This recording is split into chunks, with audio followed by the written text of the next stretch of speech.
À vous ce jour, vendredi 17 avril 2020, mais pas le 32 mars,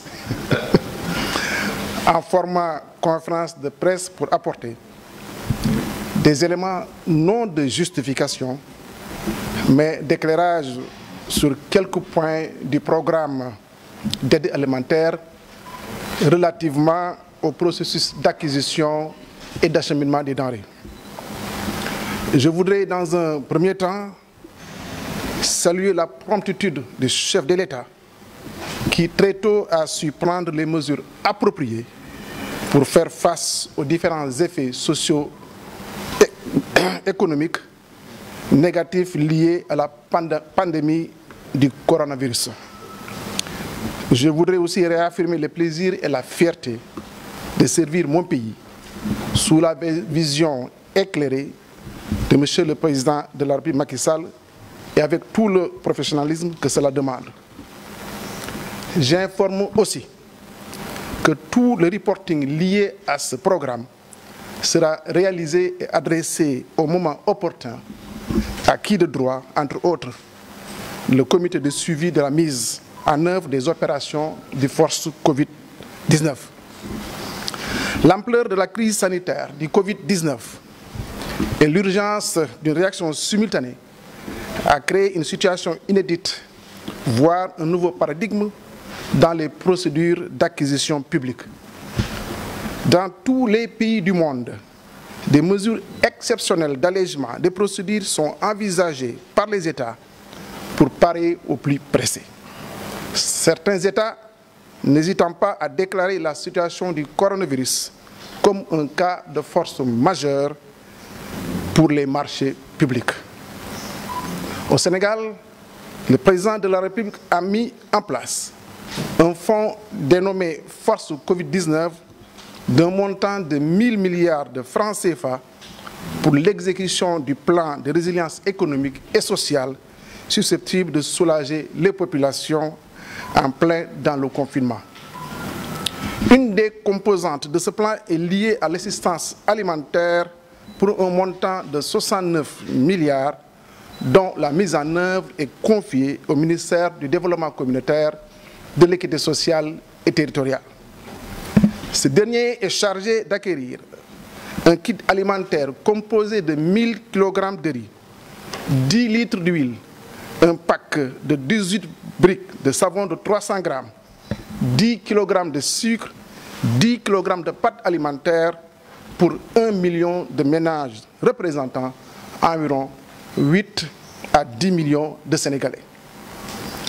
Compte tenu de la situation d'urgence, le président de la République a pris le décret 2020-781 du 18 mars 2020 portant dérogation au Code des marchés publics qui soustrait les dépenses relatives à la lutte contre le Covid-19 de l'application des dispositions du décret 2014-1212 du 22 septembre 2014 portant Code des marchés publics. Quand bien même que les conditions d'achat direct sont juridiquement réunies et socialement justifiées par l'urgence à disposer des vivres à distribuer aux populations nécessiteuses, le souci de transparence et de respect des règles d'éthique et de bonne gouvernance nous a conduit à nous référer aux bonnes pratiques connues de tous en matière d'achat public. C'est dans ce cadre que nous avons consulté par écrit les organes de l'État impliqués dans la gestion de la commande publique pour mieux éclairer notre démarche. En termes de transparence et pour favoriser l'égal accès des entreprises aux différents marchés, nos services ont publié 2 avis de commande ouvertes en procédure d'urgence dans les livraisons du Soleil, de l'Observateur et de Libération du 1er, 2 et 3 avril 2020. Ainsi, pour les denrées alimentaires, les quantités minimales ci-après mentionnées ont été exigées aux fournisseurs. Riz brisé non parfumé en sac de 50 kg, 5000 tonnes, quantité minimale. Sucre en conditionnement de 5 ou 10 kg, 500 tonnes. Huile en conditionnement de 5 ou 10 litres, 10 000 litres. Pâtes alimentaires en conditionnement de 5 ou 10 kg, 1000 tonnes. Savon en pack de 18 unités de 300 grammes, 10 000 packs. Les candidats intéressés étaient invités à présenter des documents suivants. Au plus tard, le vendredi 3 avril 2020, à 12 heures précises, à la direction de l'administration générale et de l'ICMA du ministère du Développement communautaire. Une facture proforma des produits proposés. Une déclaration sur l'honneur indiquant les quantités de stocks disponibles qui doivent être au moins égales aux quantités minimales exigées. Un échantillon de chaque produit proposé. Le 3 avril 2020, le ministère du Développement communautaire, de l'équité sociale et territoriale a reçu 62 offres, certains ayant postulé pour les 5 produits, d'autres pour 1, 2, 3 ou 4 produits. Après exploitation des offres, seuls les fournisseurs ayant les capacités quantitatives et qualitatives requises ainsi que la meilleure offre financière ont été retenus. Concernant le riz, ont été retenues les 4 meilleures propositions présentant un prix par tonne en deçà de celui actuellement pratiqué sur le marché. Ainsi, les 4 fournisseurs ont cédé le riz à 275 000 francs la tonne, soit 275 francs le kilogramme. Il s'agit de ceux mentionnés ci-dessous. Le groupe Bambouk, adresse Koungheul quartier Fass Cekkeen, pour un montant de 1 375 millions de francs CFA.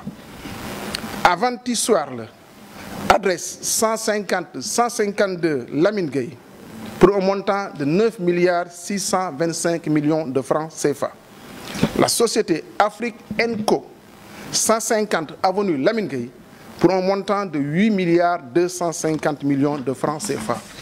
Et le quatrième, c'est le comptoir commercial Mandiaye, 7 rue Sergent Malamine par Escarfé, pour un montant de 8 250 millions de francs CFA.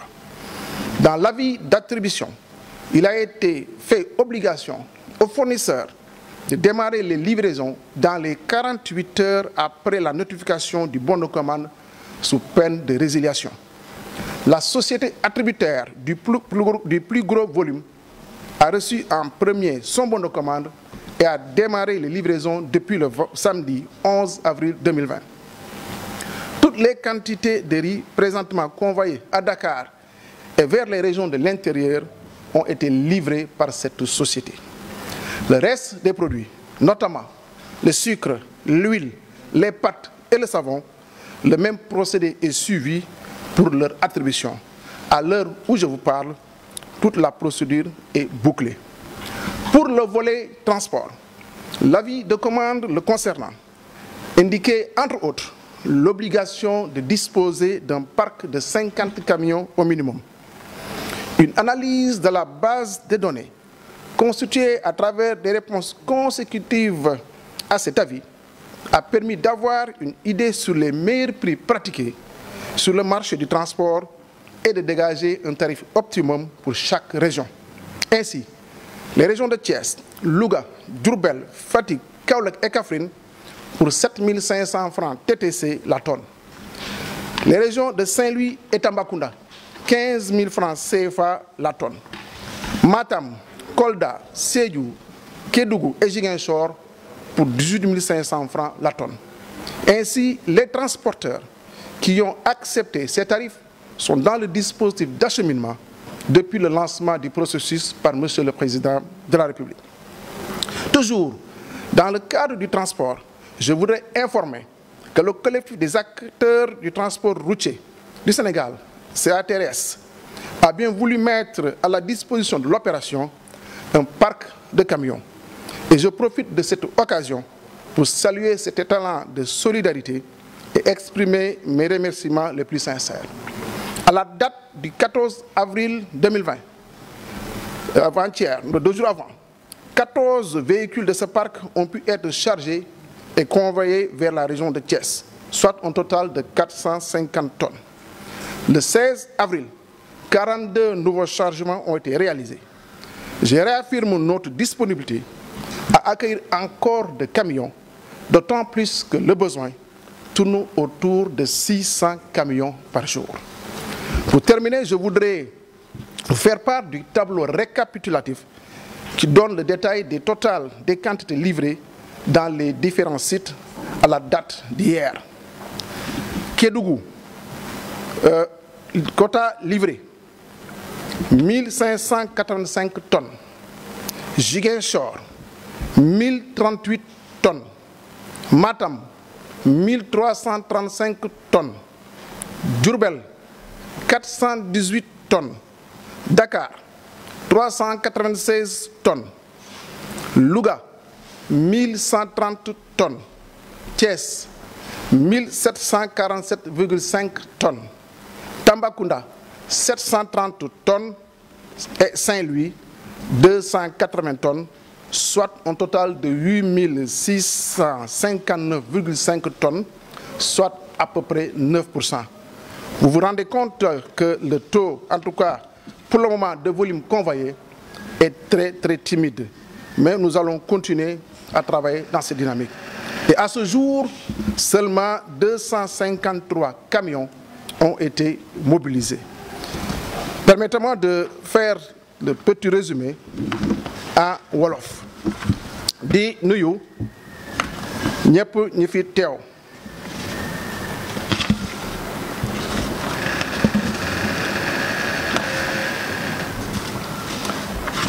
di ñëw tey jii di janook askan bi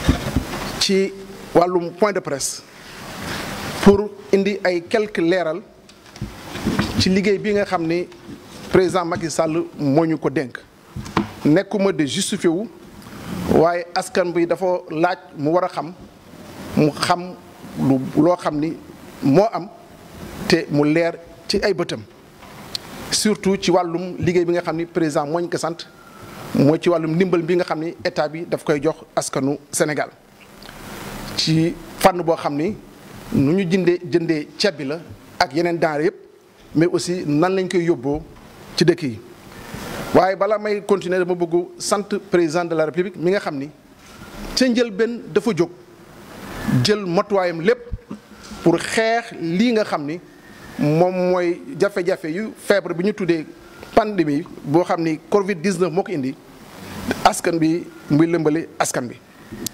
di aussi leeral que ni liggéey rek li ñu xam topp ci ginnaaw président de la république ci lépp lu ñu sant ñu def ko ak nu mu gënee rafet.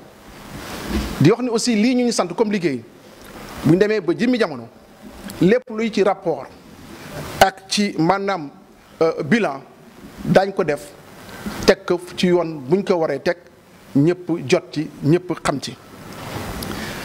feebar bi nag dafa nekk maanaam feebar boo xam ni àdduna bi yëpp la wër te gis ngeen dëkk yëpp dañoo jël matuwaay yu nga xam ni pour changer nu ñuy sax jëndee wala ñu defee appel d'offre parce que temps bi mayatu ko kenn mënul toog di xaar ngay def yenn procédures yi. loolu nag tax na ba nga xam ni état bi jël na matuwaay jëf benn décret boo xam ni lépp lu toll na ci dépense wala ci wàllum dépense te jublu ci affaire Covid 19 bi mu génn ki ci marché public. loolu dafa am président nag dégg ngeen ni dafa def benn programme boo xam ni mu ngi tuddee que le programme économique programme de résilience économique et sociale dugal ci koppar yu bëri toll na ci 1000 milliards. 1000 milliards yi wax ngeen xam ñëpp xam nañ ni fu muy dugg parce que pàcc bi nekk am na yoon bu mu war a tegu ci 1000 milliards yooyu nag am na côté boo xam ni dafa jublu ci wàllum jënd ndimbal.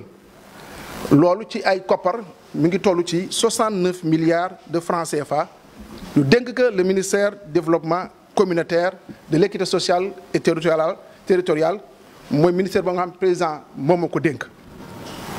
ndimbal boobu nag dafa war a jënd ay dund lu toll ci 100 kilogrammes ceeb par ménage ménage mooy njël borom njël moom la ñu tuddee ménage bu nekk mooy borom njël bu nekk dana am 100 kilogrammes de riz fukki litre dëwlin.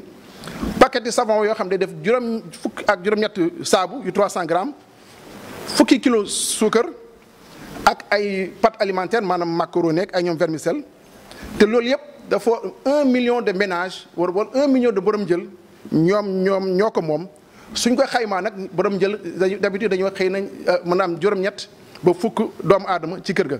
donc loolu dana dal entre 8 millions ak 10 millions de Sénégalais. donc comme nu ma ko waxee président jël na décret boo xam ni maanaam lu ñu war a def ci marché public ñun mën nañ ko def commande direct mën naa xool ku ma neex wala koo xam ni am na maanaam capacité ñu ne ko dañuy jënd ci yow lii nga xam ni moom la ñuy jënd. loolu yoon may nañu ko te suñu bëggoon mënoon nañ ko def waaye loolu taxu ñoo jóg dañ ni dañu toll ci jamono boo xam ni looy def il faut que nga leeral ko parce que comme dafa nekk dund yoo xam ni day dem ci askan bi te bu ëllëgee da ngay rendre compte dañ ni kat il faut que ñu def lu ñuy wax les bonnes pratiques nan la ñuy mën a gën a leeral askan bi pour que li ñuy def bu ëllëgee bu mu am coow. loolu moo tax ñun bala ñuy tàmbali dañu bind lettre ARMP ni ko kat dañu bëgg nga dimbali ñu ci yoon bi nga xam ni moom la ñuy jëm ci wàllum jënd bi ak yóbbu bi ci denrées yi nga xam ni moom lañ président sant mu leeral ñu wax ñu ay yoon yu baax bu boobu ba ko defee ba pare ñu maanaam def lu ñuy wax avis commande ouverte en procédure d'urgence c'est-à-dire dañ ko def pour maanaam jox chance képp koo xam ni da ngay liggéey ci wàllum dund mën a joxe denrée am capacité financière ak am stock.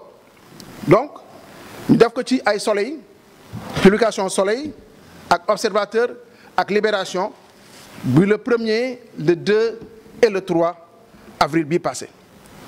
ñu ne leen nag ku bëgg soumissionné wala ku ci bëgg bokk il faut que nga mën a am ceeb bokk ceeb ci saaku 50 kilogrammes waaye ci minimum lu mu gën néew il faut nga am 5000 tonnes suukar paquet la de 5 kilos wala nga def ko saagu 10 kilogrammes bu la ci neex waaye lu mu néew il faut nga am capacité am 500 tonnes garder 500 tonnes nga garder ko waxuñu na nga dem di ko jëndi bitim réew nga ko jëndi feneen da nga koy garder. ñu ni dawlin bi conditionnement bi soit juróomi litre la wala fukki litre la waaye il faut nga am 10 000 litres yoo xam ni da nga koy garder. pâte alimentaire ñu ni kat dañ koy def ci saagu 5 kilos wala 10 kilogrammes waaye il faut nga am en stock 10 000 tonnes non 1000 tonnes autant pour moi. ñu ni saabu gi comme ay paquet la yoo xam ni day def saabu fukki saabu ak juróom-ñett yu 300 grammes il faut nga amee paquet bi nga am ci garder ci au moins 10 000 wala nga wane ni garder nga 10 000 donc képp koo xam ni bëggoon nga bokk ci maanaam ci appel à candidature ba mu defoon ñu ne au plus tard le vendredi 3 avril nga ñëw déposer ko au niveau donc ci ministère bi. donc boo ñëw aussi da ngay indaale sa facture proforma parce que conditions yi dañ ko yombala lool indil facture proforma bi nga xam ni prix yi nga proposé mi ngi ci facture bi nga def déclaration sur l'honneur wane ni man kat lii la ma laaj lii ñu ma laaj ci stock garder naa ko lu mu néew garder naa ko am naa sax lu ëpp waaye garder naa lu ñu ma laaj ci lu néew te loolu dafa nekk lu am solo parce que dinaa ci wax tuuti keroog bañ demee ba tànn ñenn ñi dañ leen woo ñu leen kat il faut ñu xam seen stock fu mu nekk parce que gendarmerie ak armée bi daañu ñëw vérifier waaye bañ ko waxee ñu bëri dellu nañ ginnaaw donc loolu dafa nekk lu am solo. ñetteel lu ñu leen laajoon aussi dañ leen ngir indi échantillon pour wane ni échantillon bii laay joxe donc le 3 avril 2020 ministère jot na ci wàllum juróom-benn fukk ak ñaar ñu nga xam ni wax nañ ni bëgg nañu jaay produit yi ñenn ñi ci juróom yëpp ñenn ñi def nañu benn ñii ñaar ñii ñett ñii ñeent bañ demee ba xool loolu yëpp. ñu tànn ñu nga xam ni ñooñu wóor enfin yaakaar nañ ne am nañ stock bi parce que def nañ déclaration te mën nañ ko vérifier waaye aussi ak le prix bu gën a yomb ñu gën a yombalee parce que dañu bëgg économiser état bi koppar. su ñu jëlee wàllum ceeb bi ñeent ñu ci gën a yombalee ñu jël leen te ba ñu seen prix yu ñu proposé maanaam boo jëlee kilo bu nekk 275 francs la maanaam par kilo du ma sax tonne bi 275 000 waaye kilo bi 275 francs la donc ñeent lañu te bu ñu seetee moyenne des prix yu ñu proposé mat na ci 300 francs le kilo donc économiser nañu 25 francs par kilogramme 25 francs par kilogramme boo ko xaymaa sur 100 000 tonnes dafa war a nekk 2 milliards 500 millions de francs CFA yoo xam ne économiser nañ ko état bi. ñeent yooyu nga xam ñoo gën yombale nag kenn ki mu ngi tudd groupe Bambouk nekk Koungheul quartier Fass Cekkeen pour 1 milliard 375 millions ku ci topp maanaam beneen groupe bi mi ngi tudd Avanti Sueur la nekk 152 avenue Lamine Gueye pour 9 625 millions de francs CFA. ñetteel bi Afrique Enco nekk 150 avenue Lamine Gueye pour 8 250 millions. ñeenteel bi nekk comptoir commercial Mandiaye Ndiaye nekk 7 rue Sergent Malamine par Escarfé pour 8 250 millions de francs CFA. ñu ne nag yéen ñu tànn bis buñ leen joxee maanaam seeni bon de commande may leen ñaari fan pour ngeen commencer livrer su ngeen livré wul ci ñaari fan yi dañ mën nañoo nanguwaat marché bi. donc ci loolu société bi nga xam ne moo ci ëpp lu ñu ko jox ci quota ñu jox ko bon de commande am te mu commencé livrer depuis le samedi bii passé maanaam le samedi 11 avril. ceeb bu ngeen gis yëpp wala saaku ceeb bi ngeen gis yëpp ñuy dugg ci dëkk yi di dem dans les régions maanaam fournisseur boobu moom moo ko livré. yeneen denrées yi des moo xam ni suukar sa leeg dëwlin beeg pat yi ak saabu bi même chose la ñuy def te fu may wax ak yéen nii pare nañu ba boucler maanaam procédure yëpp. ci wàllum transport même avis de commande la ñu def waaye tout simplement dañuy woon képp ku bëggu maanaam dugg ci wàllum transport na nga wane ni am nga au minimum parc boo xam ni juróom fukk camion moo ci nekk waaye terewuñu kenn mu def ay regroupement mën nga boole ñaar ñeent juróom parce que bëgguñu ku soxla toll na ci ay 600 camions nga ni kat dinaa waxoon teg 600 interlocuteurs donc loolu tax ñu ni parc de 50 camions te terewuñu kenn maanaam mu regroupé wu. donc ba ñëw ñoom ñëpp ba ñu ñëwee ñu mu intéressé woon ñëw def seen offre parce que damay yàgg wax ni du appel pratiquement du appel d'offre mais dañuy ñëw indi seen ay prix ba ñu indee seen ay prix ku ci nekk ñu xool analyser prix yi ba gis ni prix yi la am ñun ñu fixé suñu ay prix te prix yi ñuy fixé képp kuy transporteur xam nga ni prix yooyu moo gën a yomb dans le marché parce que prix yi moo gën a néew prix yu ñuy pratiqué. boo jëlee Thiès Louga Diourbel Fatick Kaolack Kaffrine ñu ni 7500 la waaye ci bi fii mën naa wax ni Thiès xëy na Thiès xaw na rëy tuuti pour éviter transporteurs yi nga xam ne ñoom ñoo am contrat di dem Thiès ñuy jël seen camion jox ñu ko ñooñu la ñu yóbbu Thiès donc loolu pour leeral. boo jëlee Saint-Louis Tambacounda 15000 francs CFA la tonne Matam Kolda Sédhiou Kédougou Ziguinchor 18000 francs CFA la tonne donc transporteurs yëpp nga xam ni ñu nangu ñu maanaam prix yooyu la ñoom ñëpp fu mu nekk nii ñu ci bëri ci ñoom tàmbali nañu yóbbu maanaam ceeb yi ci biir Sénégal. donc dama bëggoon aussi informer amoon na lu ñuy wax les acteurs des transports routiers du Sénégal ñooñu effectivement le 28 mars defoon nañu communiqué ni dañoo bëgg jàppale nguur gi ci wàllum transport. ñu réunion ak ñoom je pense le 10 tey jii fu mu nekk nii ñoom tàmbali nañu maanaam chargé maanaam seen ay camions le 14 avril bi passé ñoom chargé nañu lu toll fukki camions ak ñeent yóbbu Thiès démb chargé nañu lu mat maanaam ñeent fukk camions ak ñaar di dem Thiès. di wax nag ni ci lu ñu soxla ci ay camions wax naa ko léegi. toll na ci 600 camions mooy juróom benn téeméeri camion tey fi may waxee yéen ñaar téeméer ak maanaam juróom fukk ak ñetti camion donc ñooy dawagum donc maanaam ku mën na indi camion daañu leen jël bu neexee yàlla.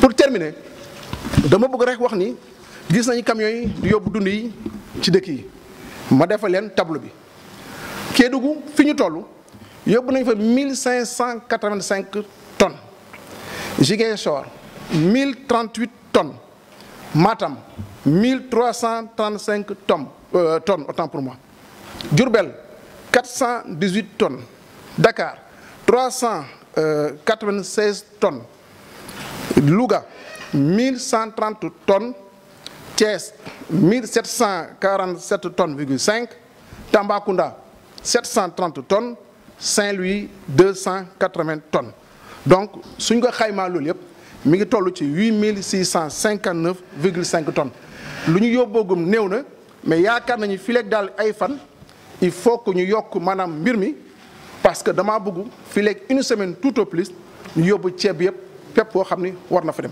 donc lii laa amoon doon wax comme communication léegi di jublu ci journalistes yi pour question yi nga xam ni moom la ñu bëgg poser moo mën ci indi leeral bu ma bëgg jërë ngeen def. Nous avons reçu à peu près une cinquantaine de questions de nos confrères, mais ne vous en faites pas, nous les avons classées en 4 séries de questions posées par nos confrères. Et la première série est relative au ciblage et base de données des ménages. La première question, c'est Pape Amadoussi, journaliste à Azaktunet. Quels sont les critères qui ont guidé le choix des ménages et qui doivent recevoir l'aide alimentaire d'urgence? La deuxième question, Abdou Khoudos Diallo, journaliste à Walf TV. L'identification des ménages, vous avez utilisé les données des bourses familiales ou celles de l'ANSD. Fatou Ndiaye, journaliste à Sud Quotidien, pourquoi avoir privilégié le registre national unique aux données de l'Agence nationale de la statistique et de la démographie, ANSD, pour la répartition de l'aide aux ménages vulnérables? Et enfin, Cheikh Diagne, journaliste à Chronique SN, comment comptez-vous régler le problème des doublons sur le registre national unique? Bon, comme je n'ai pas noté les questions. Donc la première question est relative donc, au ciblage. Oui, la première question, c'est quels sont les critères qui ont guidé le choix des ménages qui doivent recevoir l'aide alimentaire d'urgence? Voilà, donc permettez-moi, pour la réponse ou les réponses apportées aux questions, de pouvoir donc les faire en wolof pour une compréhension en tout cas générale.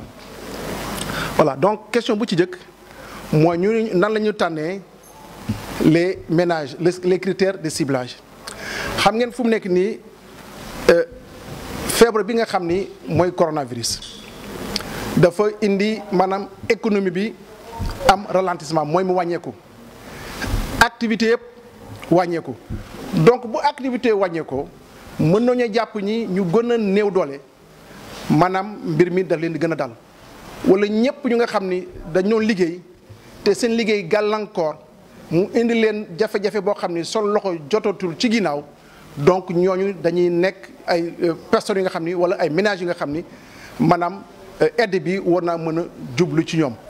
donc critères yi dañ ni képp koo xam ni da nga doon amootoo salaire fixe wala sa revenu maanaam dañ na wala ñu ni maanaam feebar bi gàllankoor yu mu la indil tax na ba nga xam ni nekk nga ci situation jafe-jafe donc yooyu indication yi la ñuy joxe mais indication yi nekkul loo xam ni dañ ko fermer dañuy joxe rek ay yoon ay tegtal bàyyi les comités au niveau de base au niveau des quartiers au niveau des villages ñu toog waxtaan seen biir par rapport ak quota bu ñu leen jox ñu ni kii yellool na ko wala kii yelloo ko donc la latitude dañ ko bàyyil maanaam les comités lu ñuy wax les sous-comités de ciblage ñi nga xam ni ñu ngi ci quartier yi wala ñi nga xam ni ñu ngi ci village yi donc loolu moom mooy indi maanaam ciblage bi ñu defee ko noonu donc la deuxième question c'est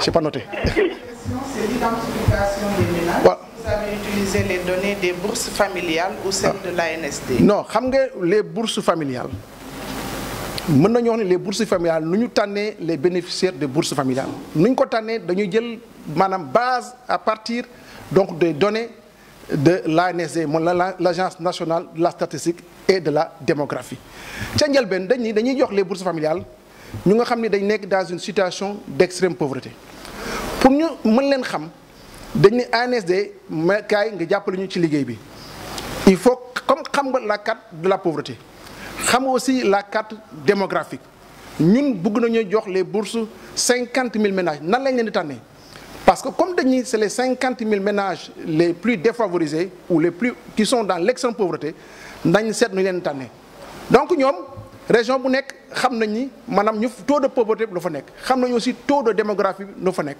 donc ñu def seen ay combinaison ñu génne maanaam le nombre là chaque région boo seetoo jox nañ ko wàllam maanaam ci lu mu war a am ci bourse familiale donc ba ñuy def bourse familiale yi pour nga tànn 50 000 personnes dañuy tànn lu toll na 100 000 par exemple 100 000 ñu tànn ci dañuy jëlee 50 000 yi lu ci des ñu bàyyi ko ci ñu tuddee ko RNU donc ñi nekk ci biir famille bourse familiale yi ñu ngi ci biir RNU bi donc on est parti de la base de calcul bu ANSD la même chose la ñu def maanaam ci wàllum ciblage yi nga xam ni moom la ñu def ci ñu war a am ndimbal bi état bi di joxe dañ ni 1 million de ménages lañ koy jox sur le million de ménages ñu ni dañuy jël képp koo xam ni yaa ngi ci RNU bi mooy les 588 ménages 0,45 comme xam nañ leen te dañoo jàpp ni ñooñu dañoo nekk dans une situation boo xam ni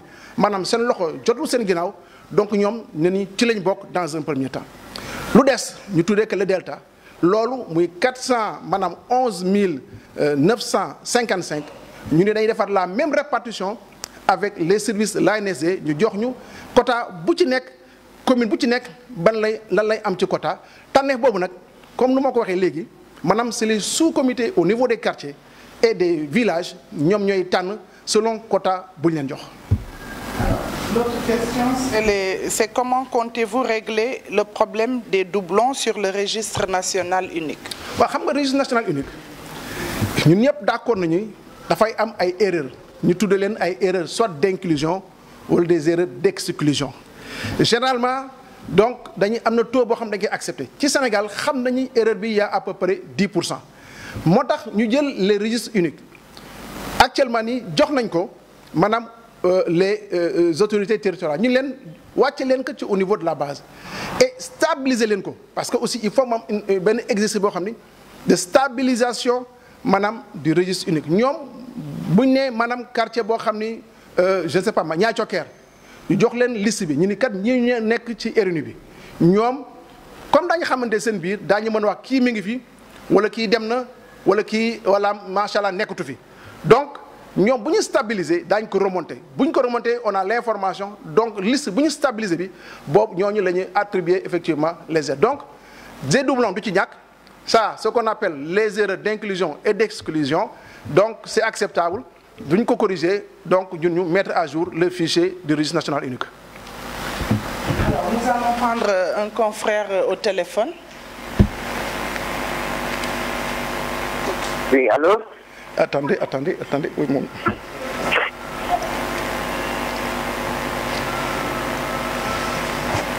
Voilà, c'est bon. C'est bon.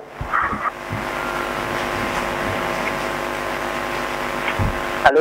Oui, je vous écoute. Allô? Bonjour, monsieur le ministre. Oui, bonjour.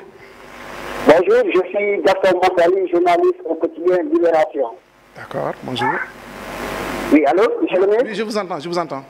Oui, Gaston Montali, journaliste au quotidien Libération. Alors, monsieur le ministre, j'ai bien suivi votre intervention en direct. Oui. Vous avez bien dit, effectivement, ce n'est pas une séance d'explication, mais surtout plutôt une séance d'éclairage. Tout à fait. Alors, monsieur le ministre, le choix porté sur l'entrepreneur Ryan Hachem a fait beaucoup de bruit. Aujourd'hui, vous avez donné les critères pour lesquels les entrepreneurs ont été choisis. D'accord. Mais aujourd'hui, il n'est pas trop connu du milieu du riz. Il empoche 18 milliards. Est-ce que nous pouvons savoir exactement, monsieur le ministre, combien de tonnes de riz va-t-il livrer pour cette opération de lutte contre le coronavirus? Combien de tonnes de riz? Combien de tonnes de riz va-t-il livrer? Alors, je pense que pas le tonnage donc attribué à l'entreprise, je ne sais plus, c'était Avanti ou African Co. C'est entre 30 et 35 000 tonnes. Alors, nous, on a attribué ces quotas à des personnes morales et non à des personnes physiques. Et ces personnes ont présenté les conditionnalités, ont répondu positivement aux conditionnalités posées. Disponibilité des stocks et offrant le meilleur prix.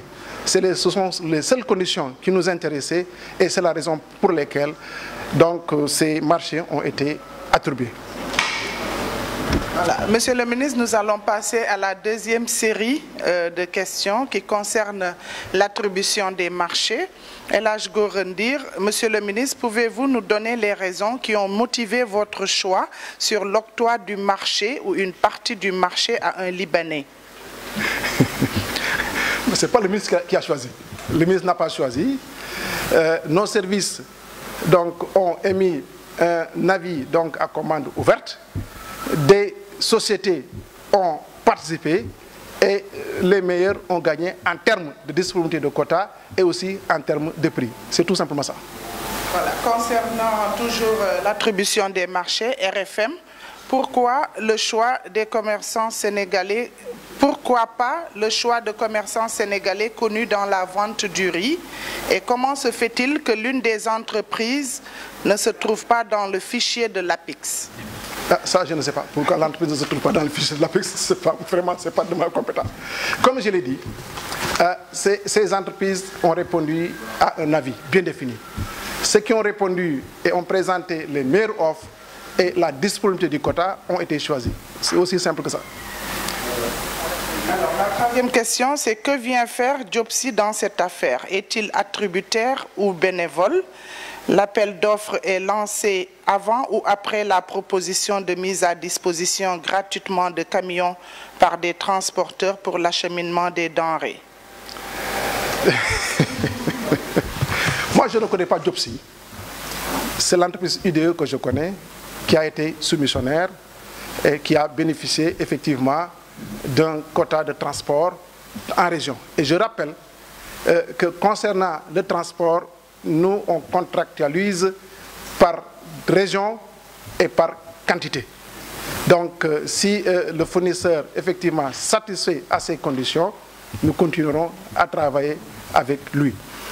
Alors, donc, voilà, sur cette question, moi, ce que hein? Ci wolof. Voilà, ci wolof. Donc, dama ni man xawma xam nga maanaam booy def liggéey nit ku nekk ci ginnaaw sa yoon newul ci moom.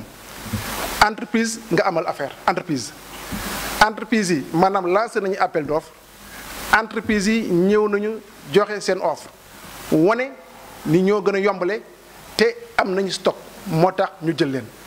ci wàllum transport bi aussi noonu la ñoom en fait ñun wax naa ko léegi prix bu ñu joxe bi maanaam dafa nekk prix boo xam ni prix bu yomb la prix bi moo gën a néew nu ñu koy pratiquer ci marché bi. donc ci loolu maanaam am nay entreprises yu bëri ñoo xam ni ñoo nañu participer ci entreprise yooyu UDE ñoo na participer et comme dañ leen fixer prix boo xam ñun ñoo leen fixer prix yi ñu nangu ko ba tàmbali jotee te mënuñoo xaar ñu commencé tàmbali ak ñoom mais lu may fàttali mooy amul benn entreprise bu gagné maanaam lu ñuy wax tout le marché du transport amul.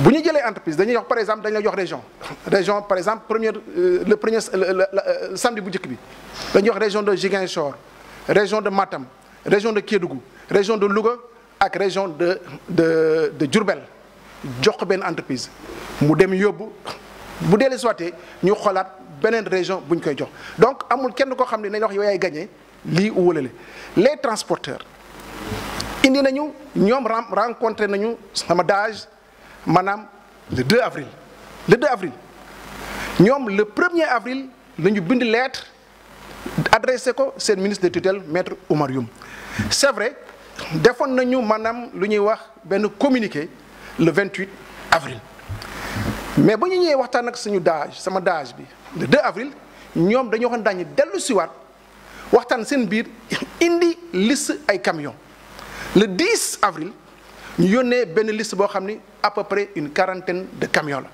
donc yàlla def na ñoom fu mu nekk nii le 14 avril bi passé tàmbali nañu liggéey indi nañu 15 camions yoo xam ni chargé nañ ko démb chargé nañu lu mat ñeent fukk camions ak ñaar te dama leen di yëgal ni ñun lii nga xam ni mooy ceeb bi ci 100 000 tonnes ñu bëgg ko yóbbu ci ay fan yu néew bu ñu ko bëgg a yóbbu ci fukki fan il nous faut am lu toll na ci juróom benn téeméer camion tey jii fi may waxee yéen ñaar téeméer camion la ak juróom fukk ak ñett donc képp koo xam ni maanaam am nga camion yàlla yonent bi ngir yàlla mais indi sa camion c'est aussi simple que ça bu fekkee les transporteurs am nañu 1000 camions mais nañu indi 1000 camions bu ñu amee 1 million de camions nañu indi 1 million de camions mais c'est pas compliqué donc vraiment amul xuloo amul xeex te transporteurs yi bu ñu ma indilee 600 camions képp koo xam ni dañu doon contractualiser amul dañ lay bàyyi mais jeex na. donc man gisuma lu ci jar a wax lu ci jar a ceew ku bëgg indil comme da ngay maye état bi ñun essence la ñuy jënd moo ñu gënal man ci 600 camions ku mu indi 600 camions ma jël ko amul benn problème. Voilà, merci Monsieur le ministre. Nous allons retrouver notre confrère de RFM, Babacar Fall. salaamaaleykum monsieur le ministre. maaleykum salaam sëñ Fall. waaw da nga waxoon ni da ngay leeral mais sa leeral yi dese naa leer ndax boo jëlee société bi di Avanti ak Afri nga xam ni Afri Enco nga xam ni benn nit moo ko moom mi nga xam ni daanaka ceeb bi lim leen ci jaay ñu ne jege na 18 milliards ci ni ngeen ko bindee nga ni itam gendarmerie ak armée dem nañ constaté stock yi ku stocké 18 milliards ci CFA ci mbirum ceeb fan la ko stocké est-ce que mën nañ xam bërëb ba ndax yow dem nga ca ba seetlu ni demal ci plateforme monsieur Fall da ngay demal ci plateforme fële fu ñuy jëlee ceeb bi ceeb bu ku fay joxe Avanti moo joxe ceeb bi fu nekk nii fu nekk ceeb bu dugg Sénégal les 8000 tonnes et poussière fa la jógee donc ñun waxuñu waxu caaxaan waxu dëgg la ñuy wax donc loolu moo am boo bëggee lu leer da nga fay dem ngir yàlla yonte bi nga seet lu ñuy wax amul dara luñ ciy nëbb amul dara luñ ciy làq. léegi ma daaneel rek. bisimilah boobu ci question bu ci bëggoon toftal ñu ni moom mi ko gagné 18 milliards yi sa xarit la loolu dëgg laa lu dëgg. ak itam li may daanelee mooy boo ko waxatee ma porté plainte non c'est vrai boo ko waxatee ma porté plainte. ah pourquoi. non parce que da ngay jaxase ci loo xam ni tegoo ko fenn. non jaxase moom mënoo ma cee porté plainte ab laaj laa la laaj. ab laaj la. waaw dëgg donc damay terminer waaw kon du sama xarit léegi boo bëggee ñu jubóo du sama xarit xaw ma ko jeex na. léegi li may daanele mooy ak li nga bokk ak Macky Sall yaakaaroon ni coow li toppoon Karim Wade te ANOCI ak Sindiély ca Sesman waaju lay toppam jërëjëf monsieur le ministre. jërëjëf si sa question bi. Voilà, monsieur le ministre, nous allons passer à la troisième série de questions relatives au budget et à son utilisation. Quel est finalement le coût réel du transport, de la manutention et du chargement? 6 milliards, 3 milliards 5 ou 1 milliard? Alors 6 milliards yi man xam nga fu mu jógee wax dëgg yàlla man dama toog ba si ak dégg 6 milliards jéem naa def mode de calcul bi nekk xaw ma fu 6 milliards jógee mën naa wax ni le coût du transport mënuma sax joxe réellement coût bi fu mu toll parce que dafa am ñoo xam ni dañu am seen camion ñu ko jox ñuy jënd carburant di ci def ñu yóbbu dans les régions donc fu mu toll nii wax naa démb maanaam y a 47 camions yoo xam ne ou 42 mettre nañ ko à notre disposition ak acteurs yi am na d'autres bonne volonté yoo xam ne jël nañ seen ay camions jox ñu ko mais bu fekkee teniruñu compte maanaam ci loolu yëpp ñu def une petite simulation ni en moyenne maanaam à peu près camion bu nekk 40 tonnes la bu ñu defee simulation boole ci toutes les régions du ñu dépasser 1 milliard 800 compte tenu de la manutention parce que jàppale ni manutention bi au chargement du ñun ñoo koy fay mais par contre déchargement au niveau du commissariat moo koy fay te am na beneen phase boo xam ni am na parce que le transport les livraisons dañ ko def ñaari phase première phase mooy ñu jëlee ko ci fournisseurs yi yóbbu ko au niveau des magasins du commissariat à la sécurité alimentaire ak au niveau des casernes bu ñu amee suñu stock yëpp ba mat ba pare ci lañ koy yóbbu au niveau des points de distribution te loolu aussi beneen coût la mais man gëm naa bu ñu boolee coût yooyu yëpp du nekk loo xam ni dana sori les 2 milliards ça c'est loolu lañ ci yaakaar boole ci les manutentions donc 6 milliards yi moom xaw ma ku doon gént waxu 6 milliards mais vraiment ça n'a rien à voir et xaajul egg foofu je ne pense pas mu dépasser en tout cas bu ñu boolee les deux phases de transport plus de 2 milliards ça c'est clair. Monsieur le ministre, nous allons retrouver Aliou Diarra DTV qui a une question à vous poser. D'accord. Bonjour monsieur le ministre. Bonjour monsieur Diarra.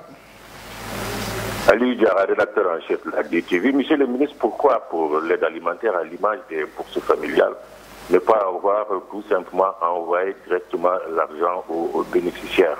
maanaam ndimbal bi ngeen jégal néew doole yi ko yellool lu tax monsieur le ministre defu leen comme bourse familiale yi rek maanaam yónnee xaalis bi directement gënul woon simple ëppul woon sutura est-ce que mu ngi la woon éviter tamit coow bi la topp nii.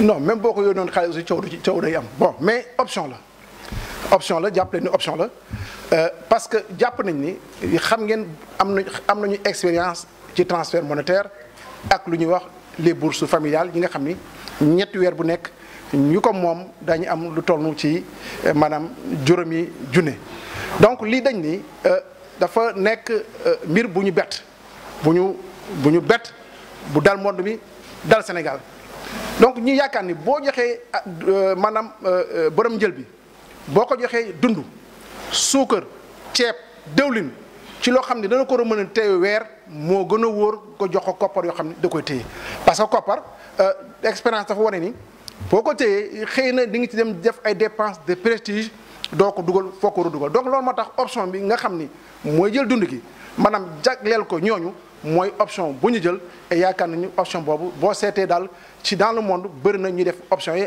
donc appui alimentaire donc vraiment noonu nañ ko jëlee du leneen.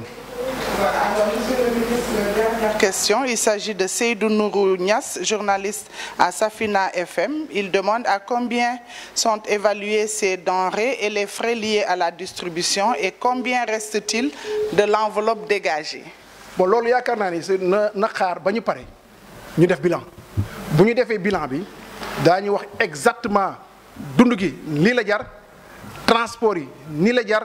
Tous les frais liés au ciblage lii la jar ak tous les frais d'approche nii la jar bu soobee suñu borom bis bu ñu paree mbir mi daañu def bilan bu leer nañ fu mu toll nii leen laa tal lenn mooy Sénégal dafa metti nit ñi sonn nañu nit ñi liggéeyatuñu man nan la ñuy def ba nga xam ne lii mooy dund gi mu teel a yegg ci askan bi mooy sama objectif équipe moom la ma président sant président keroog dafa ni ma dama bëgg 15 jours dans 15 jours mu pare xam naa ni 15 jours dana jafe parce que dana jafe loolu waaye daañuy fexe ba nga xam ne même bu ñu ko deful 15 jours du ñu sori 15 jours yi donc loolu mooy suñu objectif lu bëri maanaam daf ñuy jéem a détourner te bëgguma mu détourner ñu sur l'essentiel lu gën a yomb mooy jënd ceeb joxe ko waaye lu gën a jafe des na mooy joxe bi war ko jox 1 million de ménages ci ay xawma 553 communes ci ay plusieurs points de distribution loolu mooy jafe loo tax may ñaan askan bi man dama bëgg ñaan askan bi ñu bàyyi yenn wax yi loo xam ni amul bopp